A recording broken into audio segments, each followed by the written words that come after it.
Thank you. There you go. Okay. Awesome. So welcome to the law school admissions panel. We are so excited to have you all join us. We have admissions panelists from a variety of schools. They are here to help answer questions about the application process and let you all know what they're looking for in applicants. We know it can be a stressful time applying to law school, so we want to help you all out as much as we can. If time allows, we will allow time for a few questions at the end. We have a series of questions for the panelists. We have 6 different panelists. They are listed on the screen. We have Xavier Brown from the University of Georgia. We have Sharon Gaskin from North Carolina Central University. We have Mark Hill from Duke University. We have Ashley Madigan from Boston University. We have Andre Millick from University of North Carolina at Chapel Hill. And we have Rebecca Scheller from the University of Wisconsin. I myself am Serena Hodge. I'm the Assistant Director of Pre-Law and Pre-Graduate Education Advising in University Career Services. I also have my colleague Stephanie on the line if she'd like to introduce herself. Good evening, everyone. Thank you, panelists, for being here. Thank you, students, for your participation. I'm Stephanie McIntyre. I'm the Associate Director of Career Education within the University Career Services Center. Thank you, Stephanie. So we'll get started with the first question. Each panelist will be able to answer this question, and they can also introduce themselves and what they currently do. We'll start off with Xavier. What types of skills and experiences are most important for you to see in law school applicants? All right, well, good afternoon or good evening, everybody. My name, again, is Xavier Brown. I'm the Assistant Director of Admissions at the University of Georgia School of Law, located in Athens, Georgia. I think this is an excellent question, an excellent way to start off our panel discussion about the skills and things that we're looking for in the application. Ultimately, there are going to be a few skills that all of us are going to hope to notice on your applications. Of course, some great skills academically. Hopefully your scores, LSAT and GPA, will touch a little bit on your ability academically, but overall, we're going to be looking for some things about your time management ability, your ability to do a number of things that lawyers will need to do. Research and writing abilities are things that we would love to see in the application. Opportunities that you've had or experiences that you've had working with people, always great experiences to see in the application. But keep in mind that there's no hard and fast list. I don't think anybody here on this panel will say that, here are 12 things that we will absolutely look for and definitely need to see on your application before we decide to make an admission decision. I think your job as the applicants to law schools, your job is to really find what it is that you excel in, find those areas that you are strong in, and make sure that you are selling those points in the application. So it's not quite as much about what we're looking for as the people who are making these decisions as to whether you will be a member of our law schools or not, whether you'll be a student or not. But it's more about what it is that you present and how well you present those strengths that you've gained over the time in undergrad. Thank you, Xavier. We'll move on to Sharon. Good evening, Tar Heels. It's my pleasure to be with you tonight. I did my undergraduate studies at UNT Chapel Hill, and even though we're not there in person, it's always good to talk to fellow Tar Heels. Thanks for joining this meeting as you're headed into homecoming weekend. So that tells me that you're serious about law school. As we are reviewing your applications, as Xavier was saying, we are looking for folks with intellectual curiosity, certainly a strong academic record. So take courses where you'll do well, but also take some courses that will challenge you and take you outside of your comfort zone a bit so that the admissions committee can see in your transcript that you're also willing to stretch yourself, because there is some stretching in law school. Your writing is important. That personal statement is your introduction of yourself to the admissions committee. So it's really your first advocacy for yourself in presenting the strengths that you would bring to the law school community. So don't I think one of the challenges for folks who are raised in the South, like myself, and I think a lot of UNC folks are raised in the South, is we are taught to be humble, to not boast. But this is one time where you really want to highlight your strengths and your accomplishments, your honors. At North Carolina Central, we ask students to provide a resume in addition to the application. So we will see your list of accomplishments, honors, and awards. So really use that personal statement as if it's a you, and just be attentive to the mechanics of writing.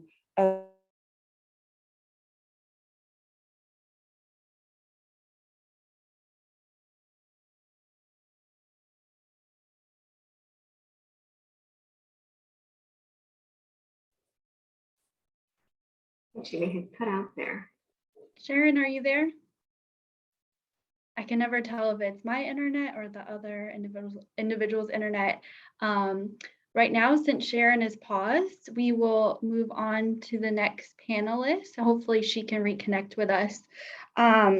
So let's see. Mark, can you talk about the skills and experiences that are most important for you to see in law school applicants? Yeah, I'll be glad to add to this conversation. Thank you all for being here tonight. I'm not a Tar Heel. I grew up in North Carolina, but I went to Duke. I will say to you all that UNC is usually the second most represented college or university in our incoming class. So plenty of people manage to make the switch, and you don't have to, change your athletic loyalties just because you come to Duke Law School.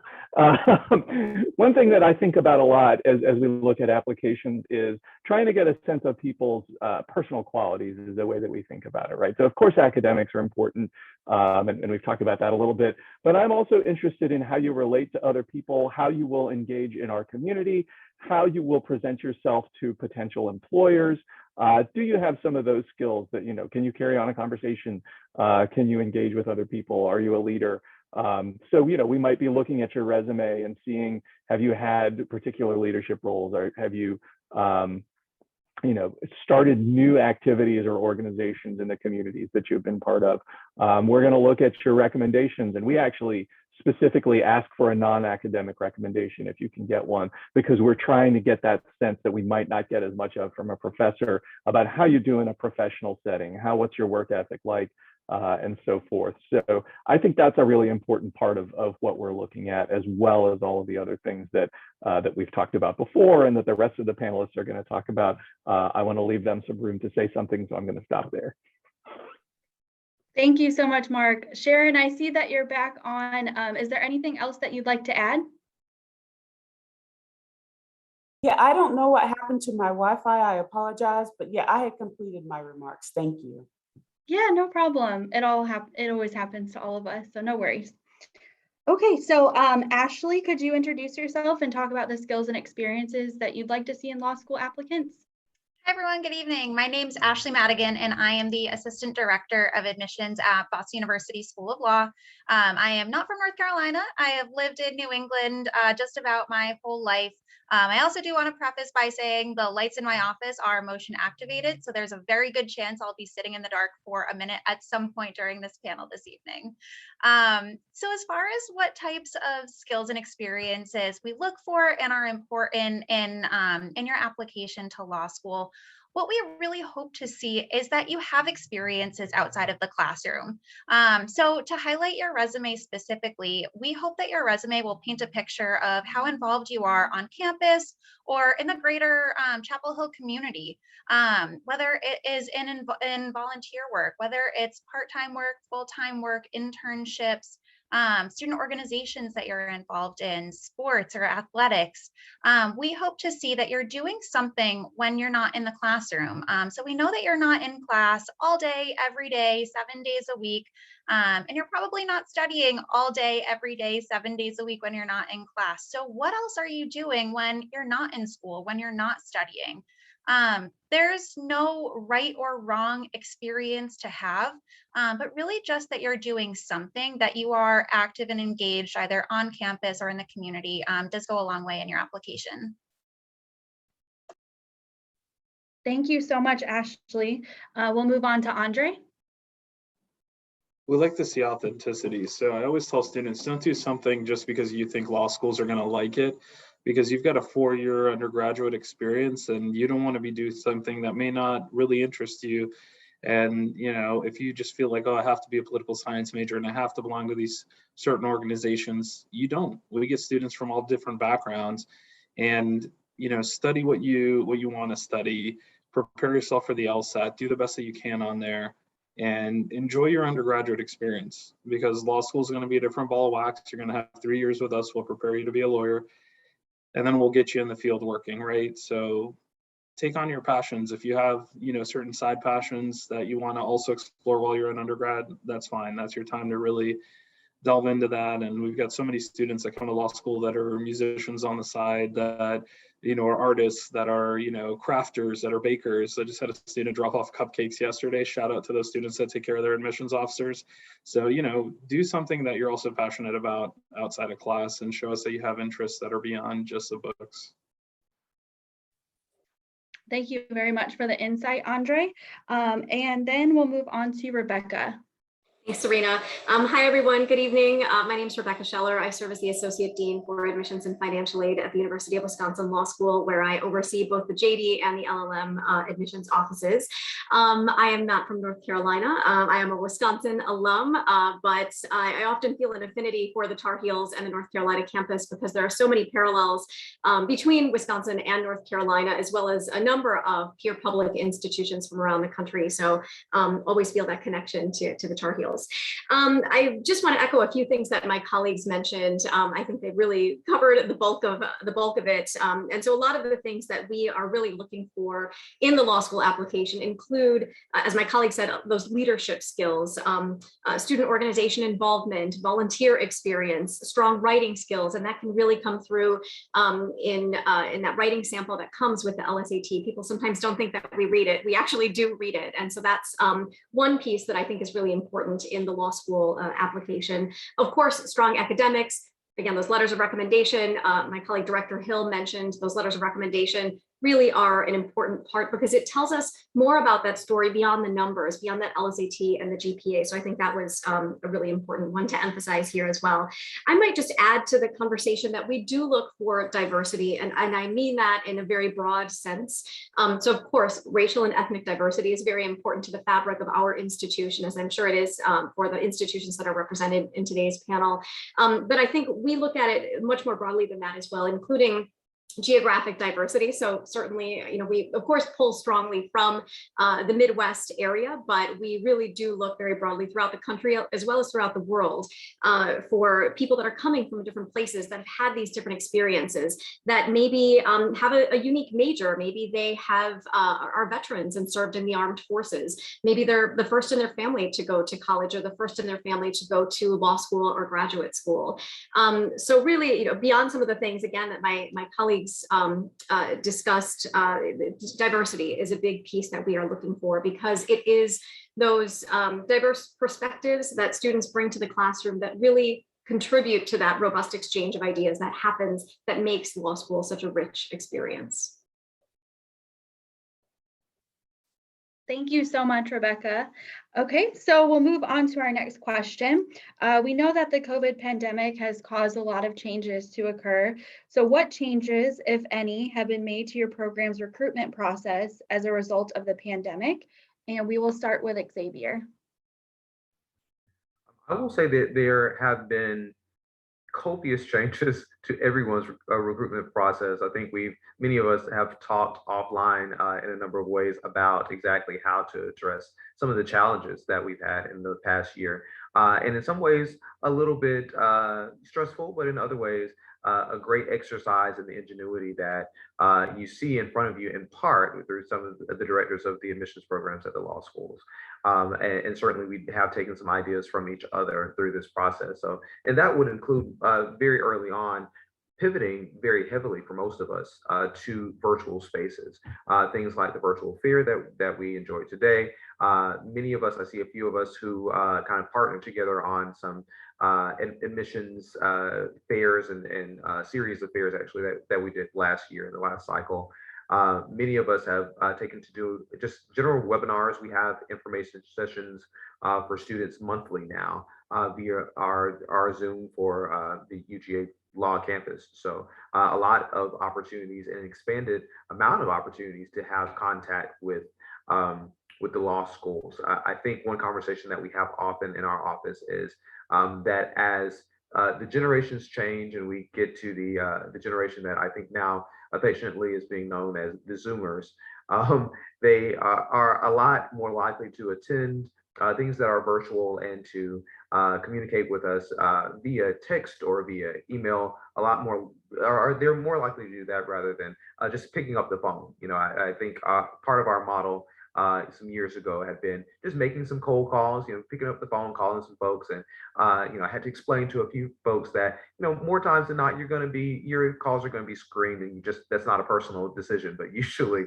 you know, if you're somebody that folks don't know, you're going to be screened, and you're going to have to be okay with that. So I think there's been a great benefit in finding all of these different ways to reach out to our students. We've adopted a few virtual tour opportunities online. So we have some tours that are posted. And of course, we will do an in-person walkthrough tour once or twice per semester still. And at this point, we're starting to reincorporate some of our in-person events. So our in-person admitted and prospective student events, as well as hosting weekly in-person tours. But right now, everyone's in a different place. I think nationally and even within our own campuses, everyone's in a different place as to what makes them comfortable as we're starting to learn how to re-engage with each other. So we're keeping all of the things that we learned over the pandemic year or year and a half or so, and also mixing that with the opportunities for those who are prepared to do so to meet in person again.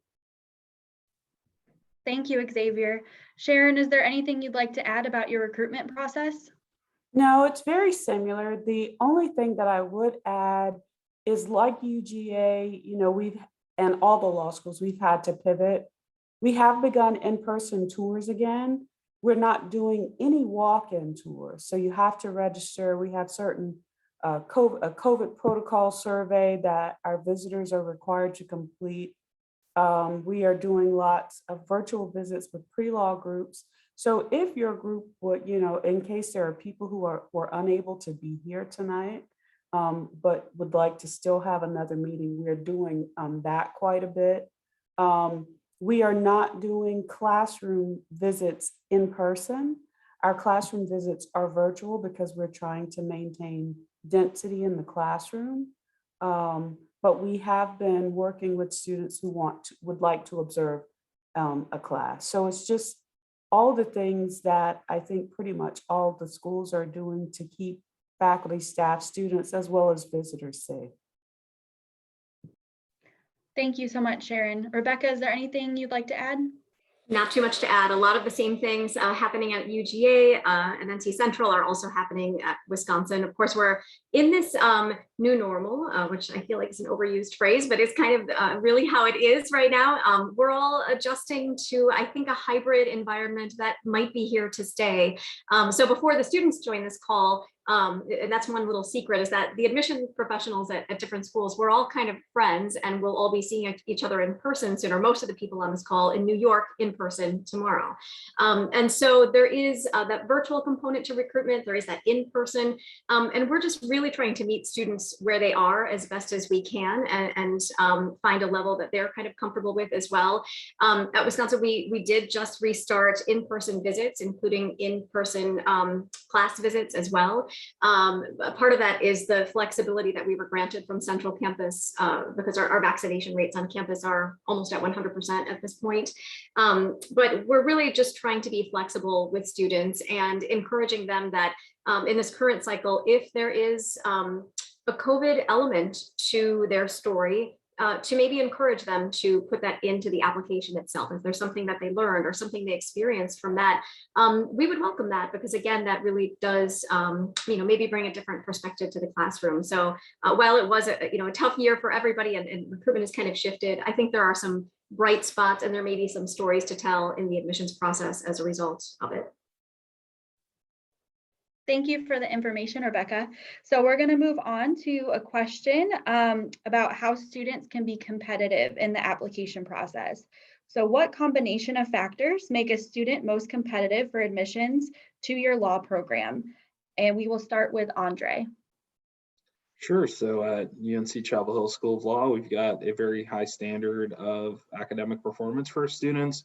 So LSAT and GPA are going to be important, right? So our median this year is at a 165 LSAT with a 3.73 GPA, and we're trying to keep increasing that over time. So I always recommend with students, if one is a little bit lower than the other and you're a splitter and fall into that category, try to strengthen the side as much as possible that you can. So if you're still taking classes in fall and spring and you can bring up that GPA, do as much as you can on that end. If you can retake the LSAT and dedicate some more time to it and give it all you got, we're going to look at that highest score. So academics are always going to be important because you're going into an academic program. That's going to be the first thing we look at. But we also look at what's your contribution to the community. What do you care about? Are you volunteering with certain organizations that are important to you? Have you given back to your undergraduate community by being in student organizations and in a leadership position? Have you had any work experience in the field, which is always a plus? And if you found any gaps in your, academic career, let us know what happened in those gaps, and help fill in any missing spaces that we may be wondering about in your application. And always apply early. Applying early is going to be huge because we're admitting on a rolling basis, so time is of the essence for those students that can apply early. It's highly recommended. Thank you so much, Andre. Ashley, do you have anything that you would like to add about how a student can be competitive for law school?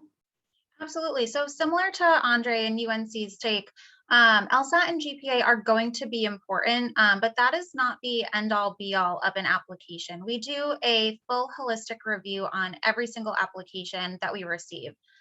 So just know we recognize that you're spending a lot of time and a lot of effort into preparing all of those factors in your application. And just know that we're spending the time reading every single thing that you're submitting to us.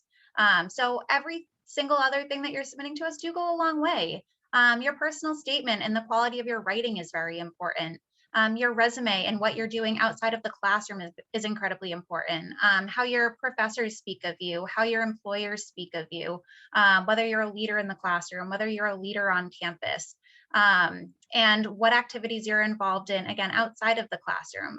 So we do review all of that in its entirety and use those to identify, this is how you're active and engaged at UNC. Maybe this is how you'll contribute to the environment at BU Law.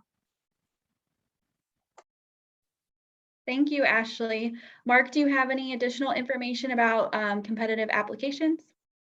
Yeah, I mean, going third doesn't leave a whole lot of new ground to cover. I agree with everything that's been said, that that the whole package is important, and probably a certain level of academic ability is necessary, but not sufficient. And so we think about all that other stuff a lot. But I think it's worth emphasizing that we look at people individually, and so it's not about everybody meeting some objective standard, but really thinking about the individual circumstances, what opportunities you've had and what you've done in that context. So, we might look at a resume and say, oh, it's great that this person took unpaid internships on Capitol Hill every summer, but realistically, not everybody can do that, right? You might have to work to pay tuition and support your family. You might not be able to travel to do those kinds of things. So we're just trying to think about, the context of what you have done in light of what you could have done. So I just want to throw that out there as a concept as we're thinking about sort of the combination of factors, that it really is an individual assessment of specific people and not sort of this universal measuring stick that we're using.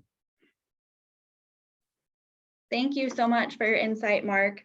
Now we're going to move on to everyone's favorite topic, which is the LSAT. The question is, what tips do you have preparing for the LSAT? And we will start with Sharon. Saying the LSAT is almost like in The Lion King when the hyenas hear Mufasa. Everybody has this hysterical laughing and they get all nervous, right? But the LSAT, really is, it's just a test. You guys can be successful on this test with preparation. The Law School Admission Council has a free prep on their website. It's called the Khan Academy. So depending on how you learn, some people are auditory learners, some people need to manipulate information. So really depending on how you learn, for some people studying independently using the Khan Academy will be enough. If you are a person who needs to hear instruction, then perhaps you might seek some test prep service like Kaplan or Princeton Review. It could even be that UNC has a service available on your campus. So I would check with the Career Services Office to find out what's available. The one piece of advice that I would offer you about the LSAT, and the mistake that I see prospective law students make quite commonly, is they say, oh, I'm just going to take the test to see what happens. That's not a good plan. That's not a plan at all, actually. So before you take that test, take a practice test, time yourself, and use that test as a benchmark to get an idea of how you'll do on the test. And then once you have that practice score, then you can assess for yourself where your areas of strength and weakness are, and then you can direct your test preparation efforts using that information that you've learned about yourself. But again, please don't take that test cold without preparation. Law schools do take the highest score, but if you've taken the test multiple times, we would see all of the scores. I don't think any school's average, but that's a school question. But again, prepare. Use the free resources and explore the resources that might be available on your campus. Thank you, Sharon. Rebecca, do you have any other tips in preparing for the LSAT? Not really. I think Dean Gaskin kind of gave a perfect comprehensive overview. So just to kind of reinforce those ideas, Khan Academy through the LSAC, the Law School Admission Council, provides free LSAT prep. And I'm sure most people are kind of familiar with Khan Academy through the other offerings that they've had over time. My kids use Khan Academy for their classes in elementary school. So that's a big one. I think, as Dean Gaskin said as well, not taking it cold. It's an expensive test, and really law school is an expensive endeavor. And it kind of begins at the chapter with the LSAT, because there's the test prep costs and then the test itself, as well as all of the reports that you send to each school. So you really want to make sure that for the first time, and hopefully it's the only time, that you really do hit it out of the park, and that that you prepare for it under timed conditions, and that way you kind of get a feel for the rhythm of the test and have a better understanding of your timing. Oftentimes, people will kind of get stuck on questions 6 or 7, and then they run out of time and they lose the opportunity to answer questions 21 through 25 at the very end. And those may be some of the easier questions. So really taking it under time conditions, understanding that you have roughly 1 minute and 15 seconds per question to have that rhythm of the test. And if you get stuck on question 5 or 6, whatever it is, maybe you just when in doubt, choose C, and you cross on. And so that's a big part of it. And then inevitably there are going to be people that are just not good at standardized tests. And frankly, to be honest with this group, I was one of them. I did end up taking a test prep course. It is expensive. So for those of you who may be in a position where that's not an option for you, do know that places like Kaplan and other test prep companies do offer scholarships in some cases. So that's a question to also ask, in addition to, as Dean Gaskin said, those opportunities on campus. The other thing is, and I think Dean Gaskin was kind of getting at this, is that it is just a test, and it is not the entirety of your application. And Director Madigan said, we take a holistic review. Pretty much every law school now, it does take that holistic review, which is the right way to review the application. If you are a poor tester and you don't do well on the LSAT, it is fair to include in your application that you just are not a good standardized test taker, and here's evidence from your undergraduate career, and here's how well you did. And so maybe the LSAT shouldn't carry as much weight in the process. But again, hopefully everybody on this call is able to get in enough practice, take it under time conditions, use the resources that are available to you to take it one and be one and done. Thank you, Rebecca. Xavier, do you have any words of wisdom or any guidance about LSAT preparation? Well, I think my colleagues have done a great job giving the bulk of the information that you'll need on that to really seriously consider everything that they've said. What I'll add is that consistency, in my experience, has been what has set those people who do well apart from those people who do so-so, in a sense. Many of those students who will say, well, what is the magic bullet? Do I have to take a certain class? Is there a certain set of materials that I should use that will give me the score that I want? And there's just not a secret code like that. Being consistent with that and giving yourself enough time. We don't always talk to students about how far in advance to plan for the application process, and therefore how far in advance to start to study for the LSAT. They should really consider that very, very early on. And I think those students who take some time, and many of you who I've spoken with today are juniors or sophomores and are already having this conversation. I think from this day, if you don't take anything else, start to create a timeline for when you want to take the LSAT for the first time, and know that it's very common for many of us reading the applications to see 2 or 3 different attempts at the LSAT. You don't want to have that second attempt or that third attempt, the good attempt, right, for as some students will call it, to be closer to February or March or April. You want that to be as early in the process as possible. So when you start to think about the timing of the LSAT, try to aim at getting at least that first attempt at the LSAT prior to the beginning of the cycle that you want to apply in. I think that's a great rule of thumb.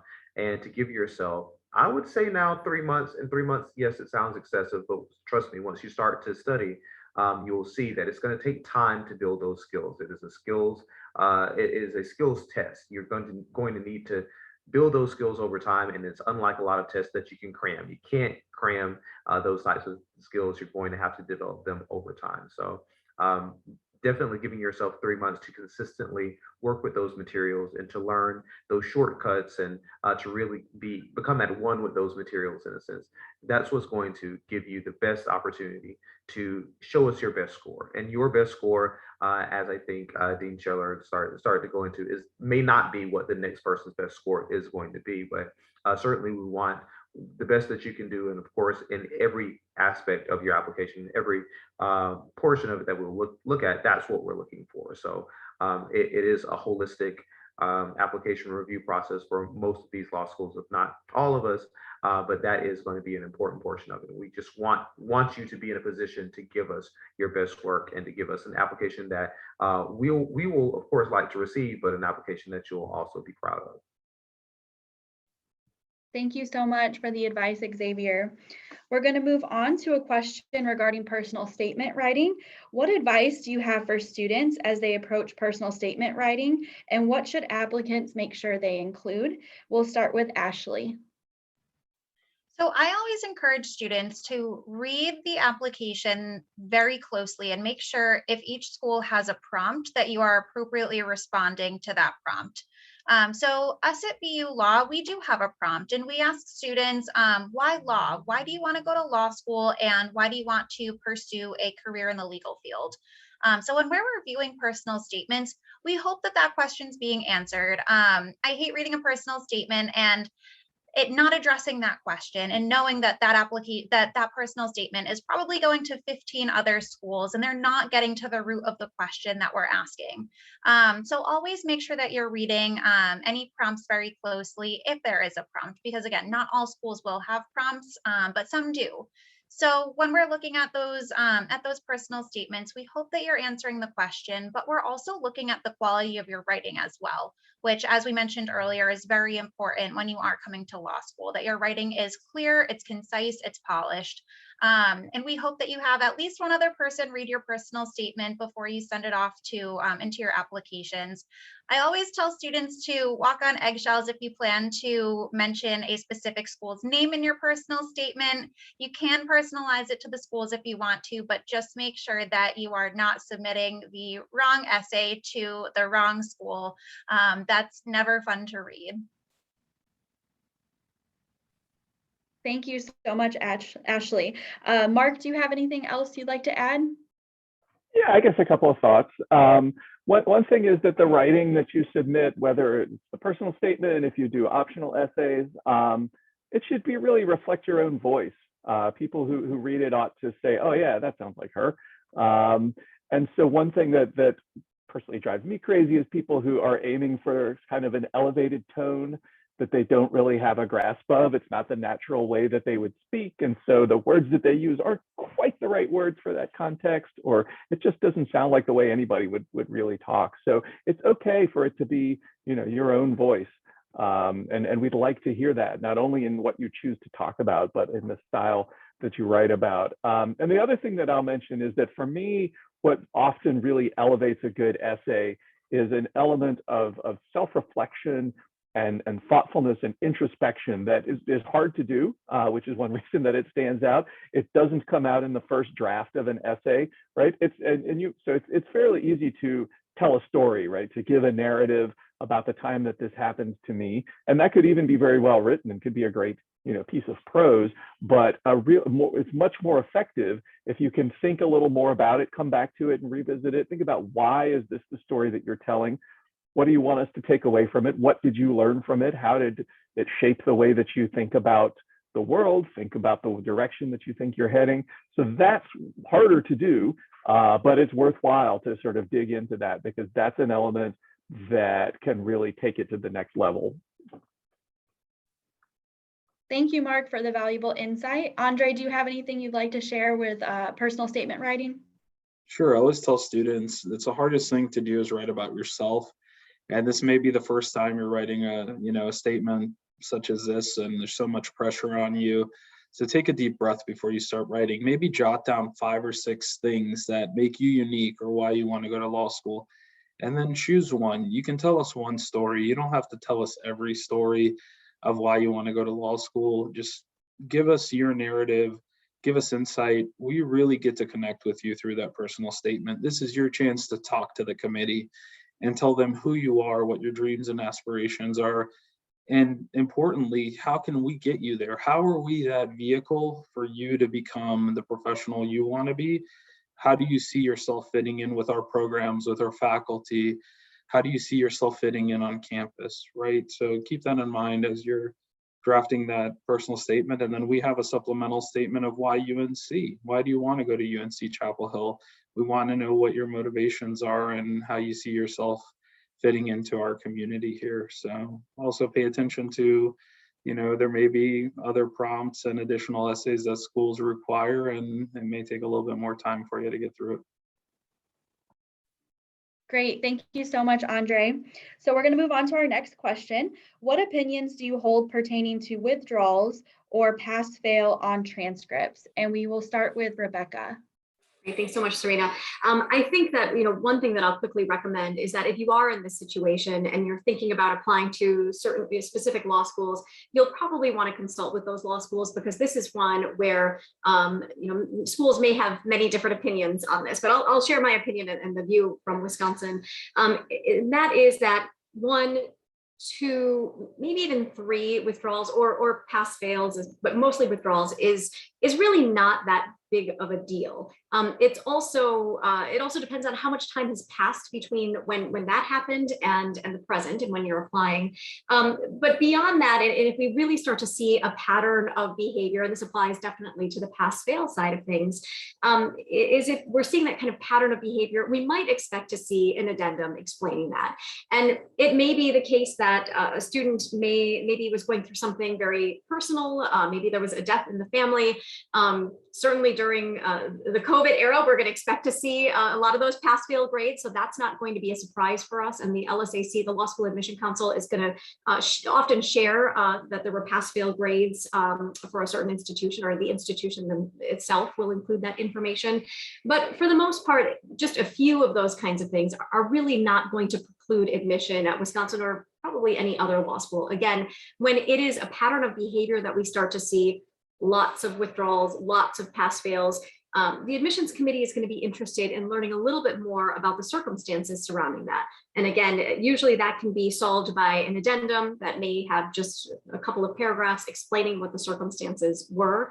But again, if we're missing that addendum and we don't quite know, that's when the admissions committee begins to kind of question the file a little bit. So again, I think it is largely a school specific question, but that is our view from here in Madison.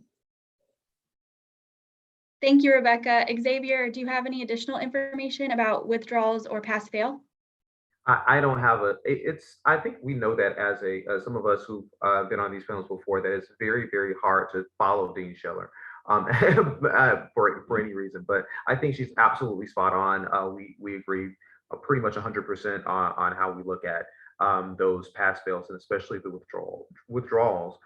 Essentially, I always tell students that if you were in our seat and you were looking at your application or your transcript, and you would look and say, there's something here, there's something that's a little amiss that needs a little explanation, just offer that.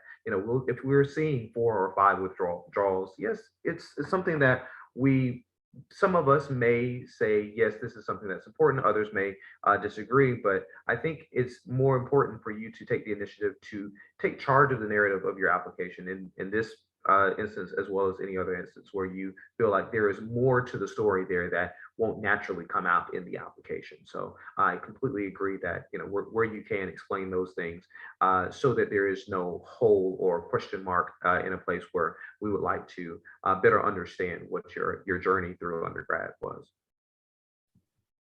Thank you so much, Xavier. Andre, you talked a little bit about this earlier, but could you explain why it's important for students to apply early?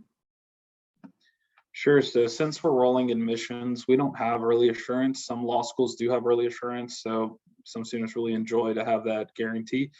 But because you're applying early, you got to think about it. We're getting hundreds of applications every month, and we're doing rolling admissions. The later you apply, the more good applicants we made offers to, which means that we got to pull it back a little bit, in the spring. So usually by January, February, it's really tight.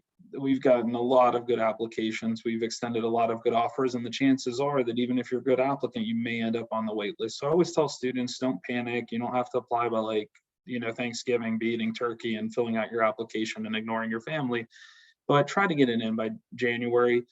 New year, new you, you've set your, goals on fitness and relationships. Why not get in that application early so you don't have to think about it, so you can enjoy the rest of your new year experience?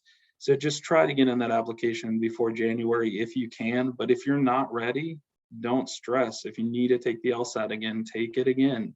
Our application's open until May 1st. So if you can apply early and you've got everything lined up, do it. If you need some extra time, take that time, but early is always good.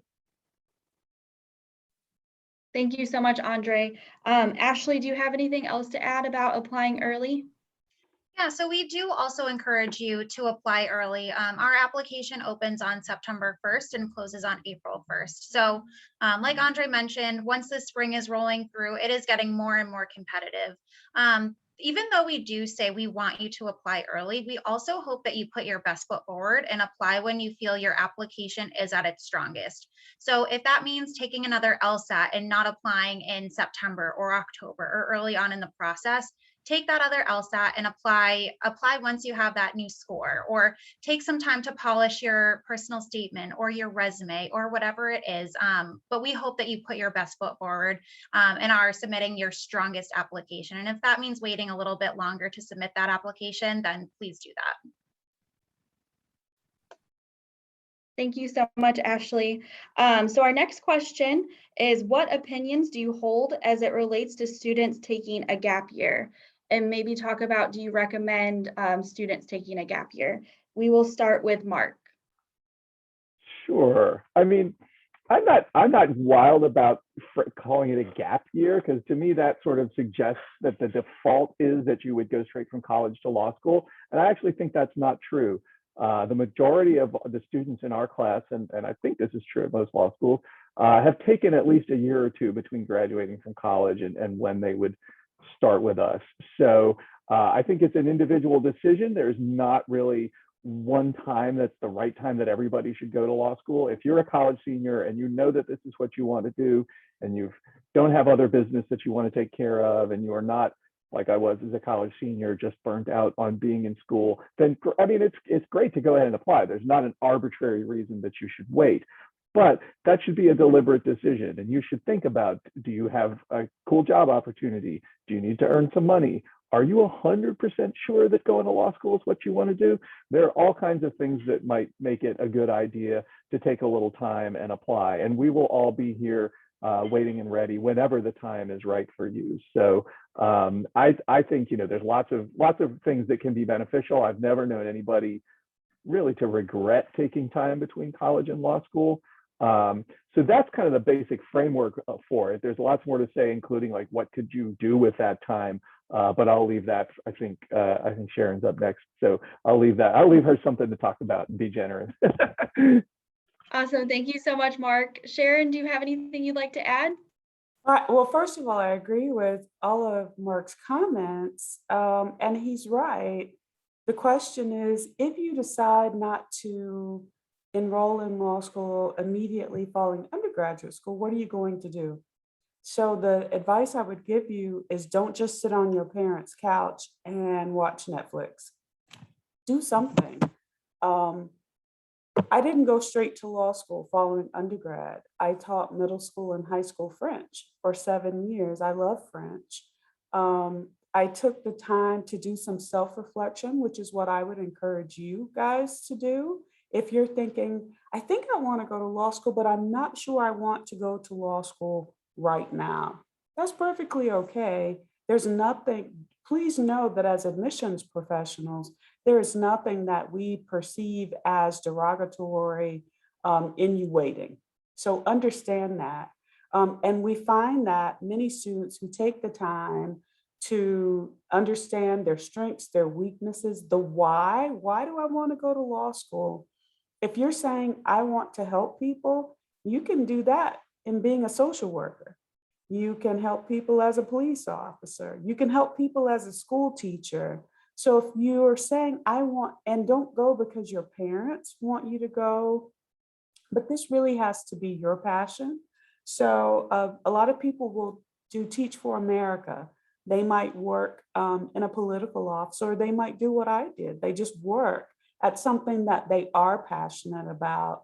So again, I would encourage you to do your own kind of self-reflection, self-assessment.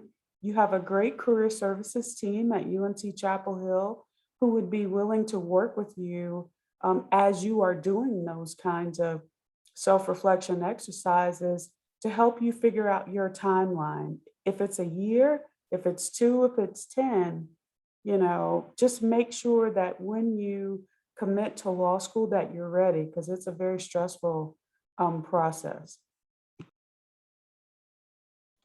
Thank you, Sharon, for that guidance. So it looks like we do have time for a few student questions. If you feel comfortable, please feel free to unmute yourself and ask a question. If you do not want to unmute yourself, you can post a question in the chat and I will read it out loud.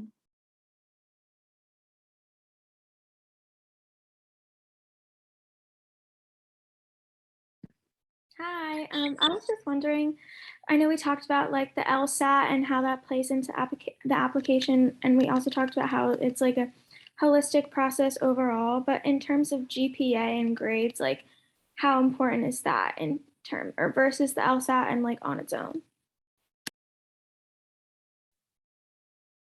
Okay, I will call on someone to answer this question. Let's see, Rebecca? Sounds good and very appropriate for law school that you're cold calling on us, because that the Socratic method is a part of law school. So I would say, you know, I gave my answer about the LSAT, and I think a lot of the same holds true on the GPA side of things, where yes, the grade point average is very important, but it carries less weight for people who've been out. So Director Hill mentioned kind of the gap year and that time off.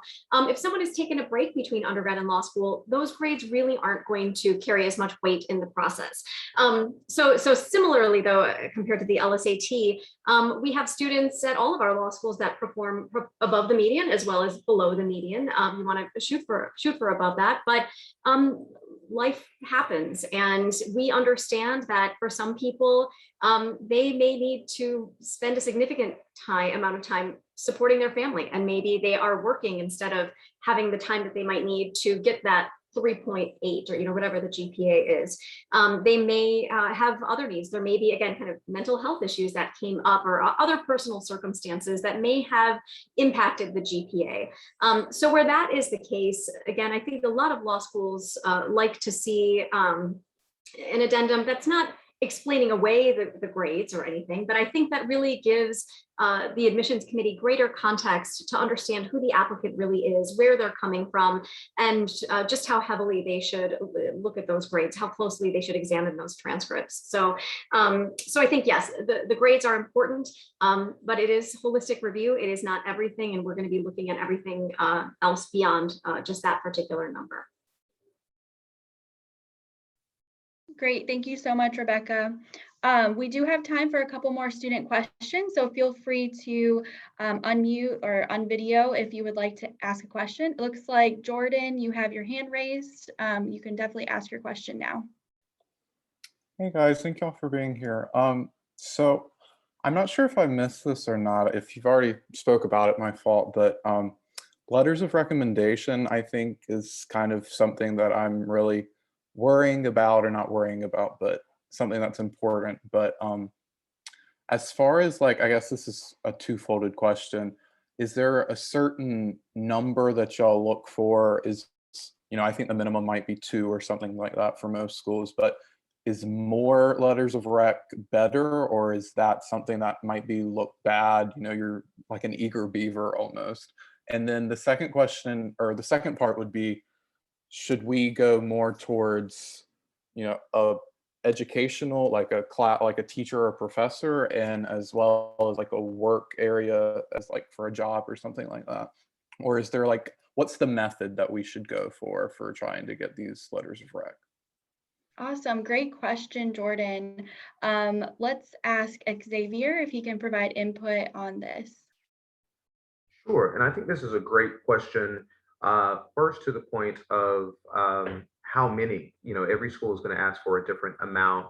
For UGA, we require at least 2 letters of recommendation, and but we accept really up to 4. Anything past 4 is getting a little excessive. 4 is kind of where we would like for you to stop. Even there may be a little room for additional attachments. I think the question as to who they should be, again, as I said before, every school is going to have a different answer for that. I did hear, for us at UGA, an academic letter of recommendation is really going to be the right answer more times than not, especially if you're very closely associated with your time in undergrad. If you're just graduating from your undergraduate institution, or you're only a couple of years out, that academic letter, something from someone who's taught you, a TA, a professor, even maybe an academic dean, someone who's worked with you in that academic capacity, is who we would hope to hear from. But that differs. I did hear one of my colleagues earlier say that they asked specifically for someone who is not an academic advisor. So keep that in mind. Ask those schools directly exactly who they want to get those letters of recommendation from. And I think, as far as the number, how many of those do I give you? 2 or 3 or 4 when applying? That actually may depend on you. Of course, we'll say, we would prefer at least one academic letter, or at least one from other experiences that you've had. But we also, I think, inherent in that is that we're using these letters of recommendation to learn more about you as an applicant. So I don't think it really helps you to have one letter that is from a professor who knows you well, and 3 letters from that are pretty much form letters from a firm that you worked for. All of these letters are basically the same. They just have different names at the bottom of those. Not really, we're not learning as much about you from those 3 other letters. Maybe one of those we're learning a little bit about your experience there, but just the repeats are just that, repeats of the same letter, where you could have used that space if you were going to utilize that additional space for other recommenders who could say something and add more to our knowledge about you and your skills and what you contributed either professionally or on campus or in your campus community. So be thoughtful about that as well, who you're choosing and what you're hoping they would say about you. I never as students to coach their recommenders on what to say. I don't think that's quite, that's a little outside the spirit of what the letters of recommendation are for. But I think it is, students are within their rights to say, I would hope that a recommender would address these certain topics about me in those recommendations. As I said before about the LSAT, the letters of recommendation, that's a great area as well to start thinking about far in advance to say, who do I want to give me those letters of recommendation? And how do I give them enough time to do that properly? A lot of folks would very much like to give you a very good and robust letter of recommendation, but that takes some time, that takes thought, and of course, many of the folks that you will ask will be busy with a number of other projects. So make sure that that is a part of your strategy for getting those great letters of recommendation, giving those recommenders enough time to give you what you want. And of course, even if they're asking for things like a resume or additional files about you to incorporate in their letter, make sure that you have those things ready for them as well. Thank you so much, Xavier. So we have a few more questions pouring in. We'll try to get to most of them. And then at the end, we're going to save some time for final thoughts from the panelists. Isabella, I see your hand raised. Would you like to ask your question? Yes, thank you so much. Thank you to all the panelists for being here. As someone who's like extremely worried about the cost of law school, I was just curious to know where you see the majority of your admitted students receiving their financial aid from. And I know this is catered differently from like school to school, but I was just curious to know. That's a great question. Andre, would you like to answer that? Sure. So being a public institution, thank you, North Carolina taxpayers, for subsidizing the expense of the law school experience for our students. But our in-state tuition is $24,000, which we have not raised in so many years that I was a toddler when this tuition started. So we've kept that tuition steady for students. And compared to some other law schools that may be 2 or 3 times the cost per year, it is very affordable. We also do give merit-based scholarships to our students, and we also help our students find specific scholarships that are external. Like when I was in law school, I got a scholarship from a bar association. I got one from the Serbian Bar Association. I got one for therapeutic jurisprudence. I got one for human rights and indigenous law. So I also work with students closely to figure out what are your interests, where can we find those external dollars for you? And it's a little bit easier when you're paying in-state tuition and there's not as big of a gap for you. And I know a lot of my friends that are in the private law school sector, they have a lot of money as well to give to scholarships. So when you're applying to law schools, usually merit will be the first thing that they look at. And when you apply with us, we're going to make that determination. You don't have to do a separate financial aid application with us. We'll make that determination on what scholarships you'll get off the bat. Thank you so much, Andre. Madison, I see your hand raised. Would you like to ask your question? Yeah, I was just wondering, I know for a lot of people who are applying to law school, like you have your kind of top 2 or 3 law schools that you have in mind. But I was wondering what you guys or what you all tend to hear students, like what are they interested in when they come to your law school and end up being really happy there, in the sense of like helping choose different law schools to look into. I feel like every time I look at a list, there's like 30 more law schools I've never heard of, and I don't know if I should be considering them at all. Ashley, are you able to answer this question? Yeah, absolutely. So we encourage you to engage with us. You being here today is a great step in the right direction, and getting to know the different law schools that are here today.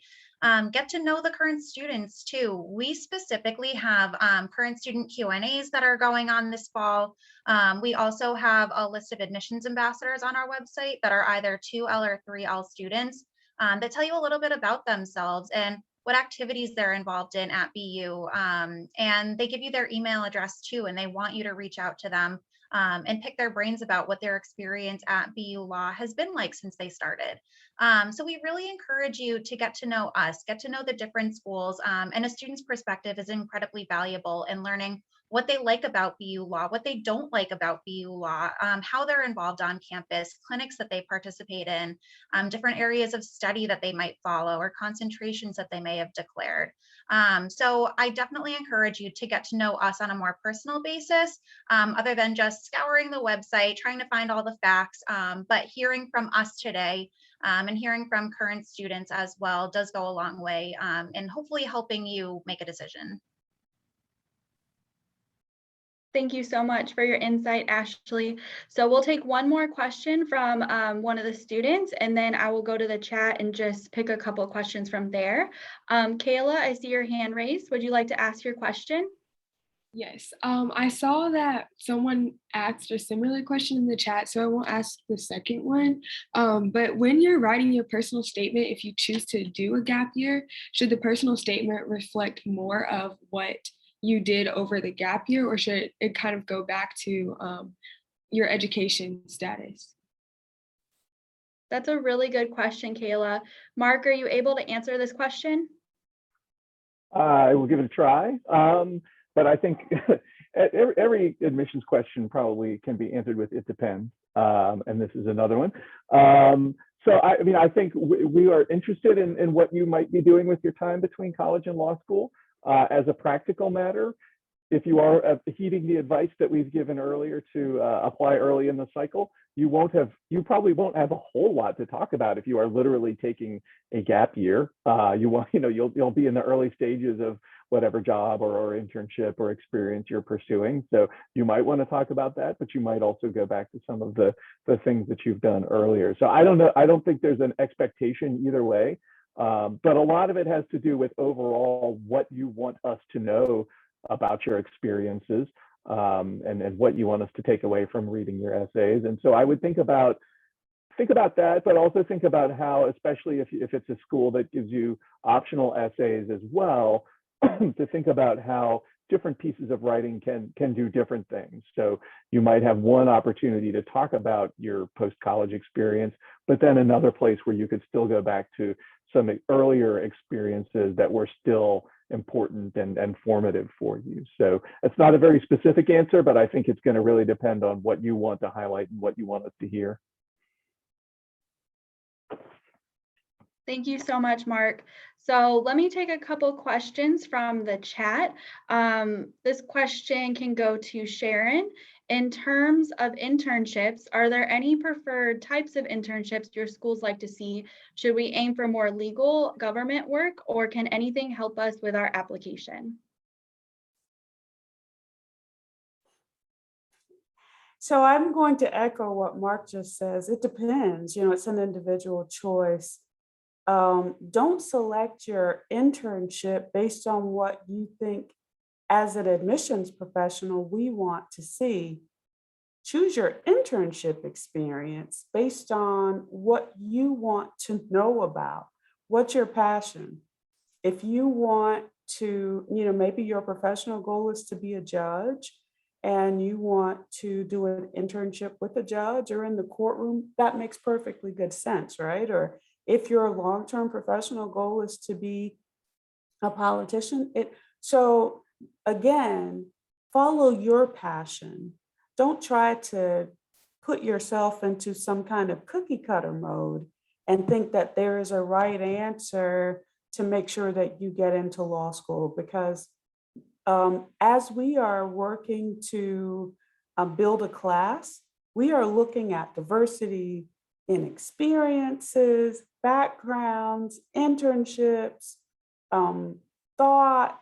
So again, be you, do you. Don't try to shape yourself to fit what you think we want to see. Your authenticity in presenting whatever that internship is that you choose will come through loud and clear in how you present it. Thank you so much, Sharon. So this is an interesting question.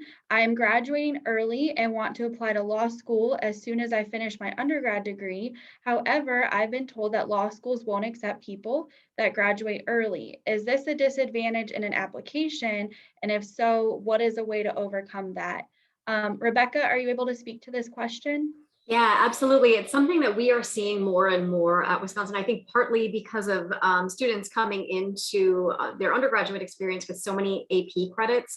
I think it probably varies school to school. There are some schools that do have work experience requirements. So there are some schools that will require 1 to 2 years of work experience before they will really even consider your application. Most schools are not like that though. And so I would say there really isn't a disadvantage to graduating early and applying early. I think a lot of schools, and not just Wisconsin, are seeing those applications that are coming in with students that that graduated early and maybe have had a more abbreviated undergraduate experience. So I don't think that there's a disadvantage. I think that if you can still demonstrate through all of the other pieces that we've talked about here, again, the academic credentials, letters of recommendation, that personal statement, all of that is going to kind of come through and really demonstrate your preparedness, your maturity, all of those things that we're looking for in the admissions process for you. So yeah, I don't think that it's a disadvantage. And one example of that is just a data point that, even in this past year's entering class, and I imagine this range is not unusual, the age range in our incoming class was 19 to 56. So again, I imagine there are other schools that probably have welcomed students who are coming in who graduated early from undergrad. Thank you very much, Rebecca. I'm going to choose 2 more questions to discuss during this panel, and then we will get to the final thoughts from the panelists. I know someone asked about dual degrees, so the panelists have typed in the dual degrees that are offered at their school. If you haven't, please feel free to do that in the chat, a link to the dual degrees that are offered at your institution. So let's see. Are the strongest personal statements primarily focused on a past story or the student's career aspirations? Do you have recommendations to find a good balance? Xavier, are you able to answer this question? Sure. So the strongest personal statements will be focused on answering the question that the prompt asks. That is a very important point to make.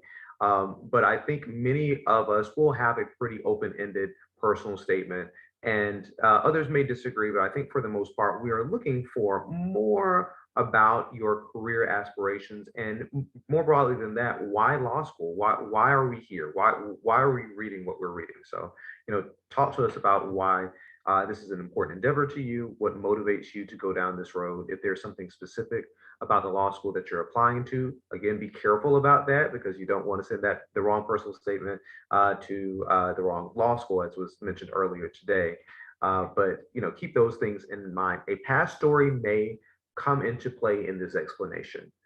So this is not an either or, but how much of which one.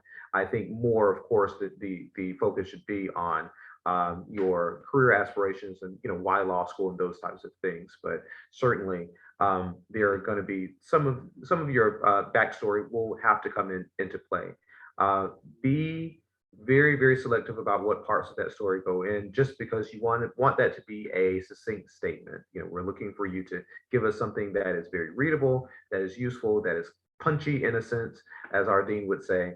But certainly something that we want to draw the high points out of that pretty easily. Not to say that we don't want your full backstory, or that we don't want you to include some of those past experiences that you think are important. The personal statement may not always be the right place to do that. That's why we have the additional areas in the diversity statement, or you have the ability to attach other statements as addenda. So keep that in mind, but definitely make sure that the personal statement is getting to those hard-hitting questions, and to the extent that you can frame that in a past story, feel free to do so.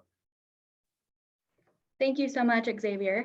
So this will be the final question. I believe there is a similarity between these 2 questions, but it says, if we take some time between undergrad and law school, is there an advantage to applying senior year and then deferring versus waiting and applying the following year? The other question is, if you are taking a gap year after undergrad, should you apply the year before you leave undergrad or the year after? Does this timeline matter? Andre, could you answer this question? Sure. So if you're not sure if you're going to take a gap year, but you want to leave your options open, I would say apply your senior year of your undergraduate studies. And then if you need to defer, ask for a deferment. Say, look, I wasn't sure if I was going to be ready to start this year and I would like a 1-year deferment. The only downside sometimes to a deferment is that you could be reevaluated for scholarship the following year and your scholarship may slightly change. Other than that, you know, you want to go to law school when you're ready. Law school is a big commitment. It's 3 years of your life, if not 4 years.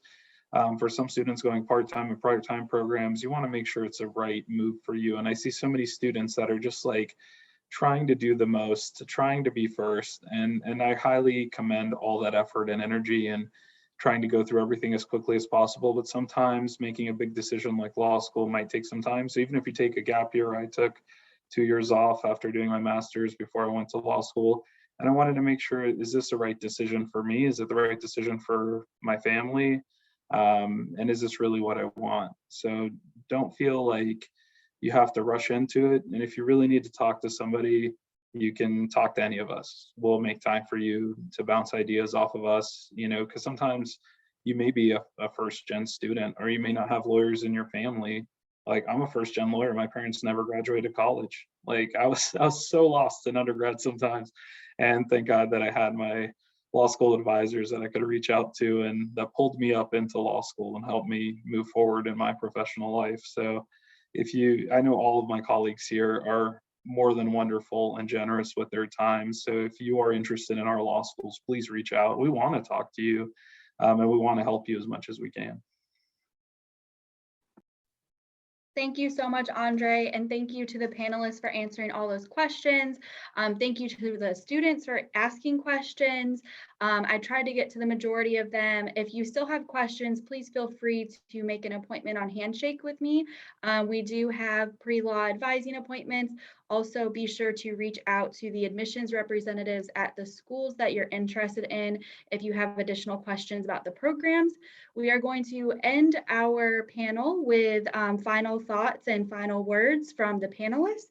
And we will start with Rebecca. That's great. Thank you. I think just a couple of quick thoughts. And one is to just echo what Director Mueller has said here, that we are all resources available to you. You're all very fortunate that you have one of the best pre-law advising offices in the country at UNC. So take advantage of those resources, but we are also available to you, as well as our counterparts at many of the other law schools around the country.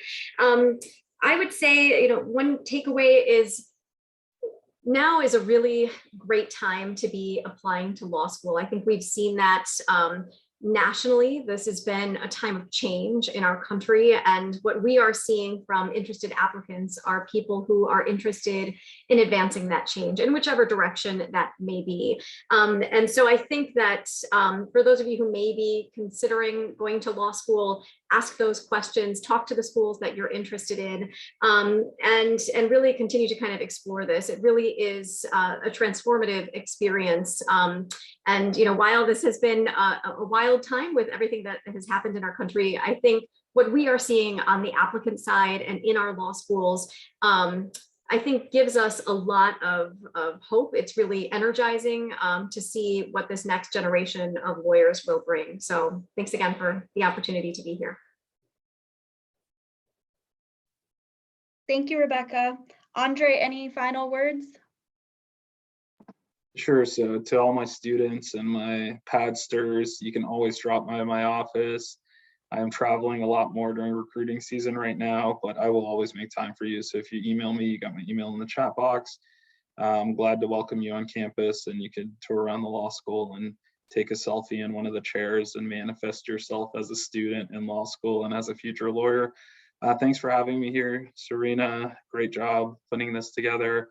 And Associate Director McIntyre, great work as always. And we're here for you guys. Thanks for having me here, and thanks for my colleagues for joining me on this panel. You're welcome. Thank you so much, Andre. Ashley, do you have anything else?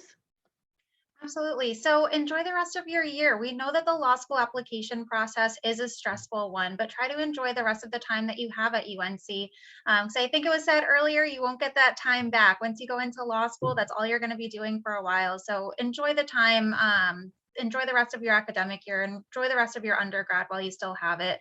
And please don't hesitate to reach out to us. This is our job and we're here tonight to help you. So we are really great resources. There are always rumors about law school things scouring the internet, but please reach out to us because we enjoy talking to you and we want to help you through the stressful process. So my contact info is in the chat. Please reach out to either myself or any of us here at BU Law, any of us here on this panel tonight. We want to help you. Thank you so much, Ashley. Mark, do you have anything you'd like to add? Yeah, I guess so. My dog is barking, so you get to listen to him. Yeah, well, just to echo everybody's thanks for the opportunity to speak with you tonight and an invitation to talk further if you have other questions.